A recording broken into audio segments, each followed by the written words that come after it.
Welcome, dear listeners, to the tale of the Lord of the Rings, a story of courage, friendship, and the burden of destiny. Our journey begins in a peaceful land called the Shire, where an unassuming hobbit will come to possess an artifact of unimaginable power, a ring that will shape the fate of Middle-earth itself.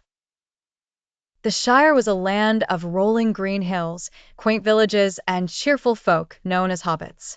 They were simple creatures, content with good food, warm hearths, and the pleasures of a quiet life.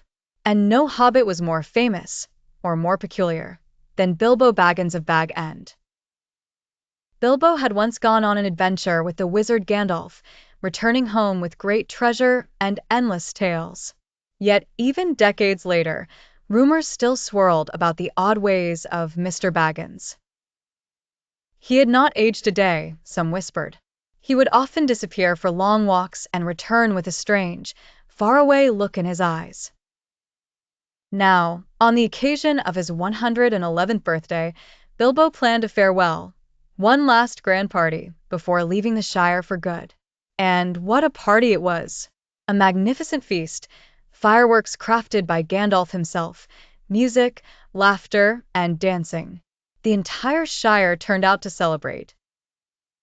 But Bilbo had one last trick up his sleeve. Standing atop a grand table, he lifted his goblet and called out, "I regret to announce this is the end. I am going now. Goodbye." With a flick of his fingers, he vanished, disappeared before their very eyes. Gasps filled the air. The hobbits murmured in confusion and delight. But Gandalf, watching from the shadows, frowned. Bilbo had used the ring. Back at Bag End, Bilbo prepared for his journey. Gandalf confronted him, urging him to leave the ring behind. Bilbo hesitated, clutching it possessively. For a moment, a shadow seemed to pass over him, his face twisted, his voice sharp and defensive. But with a deep breath, he let it go. The ring dropped to the floor. In that moment, Bilbo felt lighter, as if he had just shed an enormous weight. He laughed, grabbed his pack, and walked out the door, singing as he went, "The road goes ever on and on, Bilbo is free." But the ring remained, and Gandalf was deeply troubled. The ring now belonged to Frodo Baggins, Bilbo's young cousin. At first, it seemed like nothing more than a trinket, a curiosity left behind by his uncle. But Gandalf, ever watchful, began to suspect the truth. Years passed, and unease settled in the wizard's mind. He scoured ancient scrolls, spoke with wise scholars, and traveled far in search of answers. And when he returned to the Shire, his fears were confirmed. The ring was no ordinary ring. It was the One Ring, forged in the fires of Mount Doom by Sauron, the Dark Lord of Mordor, long ago.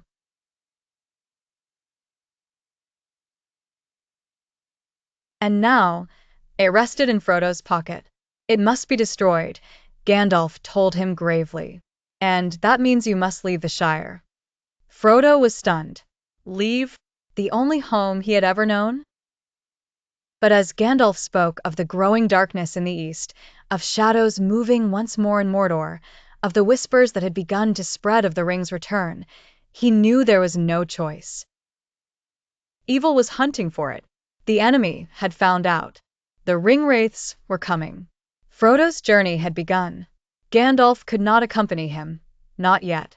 He had business in Isengard, where the great wizard Saruman resided. But Frodo would not go alone. His best friend, Samwise Gamgee, had been caught eavesdropping, spying, as Gandalf put it, and rather than punish him, the wizard smiled. "Take him with you," he told Frodo. "You will need a stout heart on this road." Sam, loyal and unshakable, swore an oath. "I ain't never leaving you, Mr. Frodo." And that's a promise. Together, they set out into the night, slipping unseen through the fields and woods. But the road was no longer safe. The Black Riders were already hunting. They were specters in black cloaks, neither living nor dead, their very presence filling the air with dread. No mortal blade could harm them, and they could smell the ring. Frodo and Sam barely escaped their notice, helped by chance and the kindness of a wandering farmer. But the riders were relentless, and their hunt would not end until they had found what they sought. Reaching the small village of Bree, Frodo and Sam reunited with two fellow hobbits, Merry and Pippin, who had stumbled into their journey by sheer mischief. But as they rested at the prancing pony, hoping to meet Gandalf, another figure emerged from the shadows. A ranger, cloaked in green and brown, with piercing gray eyes and a sword at his hip. He introduced himself as Strider.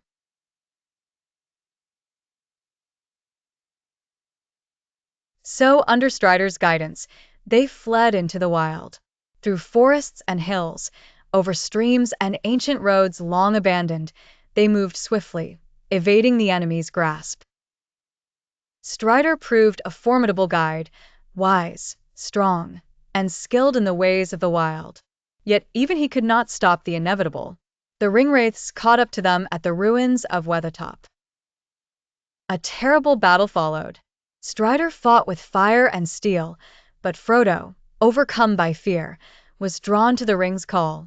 He slipped it onto his finger. And in that moment, he saw them as they truly were, pale, ghostly figures, their eyes burning with malevolence. The Witch King, their leader, plunged his dagger into Frodo's shoulder. The world went cold. Frodo's vision blurred. A shadow darker than night crept over his mind. But before the darkness could claim him, Strider drove the Ringwraiths away.